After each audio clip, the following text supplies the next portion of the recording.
Le nouvel homme fort du pays a annoncé dans la matinée du lundi 6 septembre, au lendemain du coup d'État contre le régime d'Alpha Condé, que tous les détenus politiques de tous les bords et sans exception seront libérés.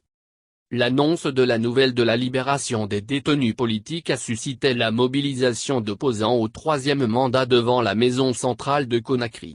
Des agents des forces de l'ordre ont fait usage de gaz lacrymogène pour disperser la foule. Pour calmer les esprits, l'avocat Mohamed Traoré a pris la parole pour justifier les raisons du retard dans la libération des opposants Fonikè Menguè, Étienne Soropogui, Abdoulaye Ba et compagnie. Extrait. Je sais qu'il y a des gens qui sont là depuis le matin. Mais entre la déclaration de mise en liberté de nos camarades et l'existence matérielle d'un document, il y a un écart. On a fait une déclaration, mais il n'y a pas de document officiel ordonnant leur mise en liberté. Le directeur par intérim de la maison centrale m'a dit qu'ils n'ont pas reçu d'instruction formelle. Nous sommes en contact avec certains qui nous disent que cette question va être réglée d'un moment à l'autre. Mais on ne sait pas si c'est dans 1 heure ou 2 heures. Quand on parle de détenus, il ne s'agit pas d'un seul, il y en a plusieurs. Donc il faut faire la part des choses, quels sont les détenus qui sont libérables. Parce qu'on ne va pas se focaliser simplement sur les détenus les plus connus.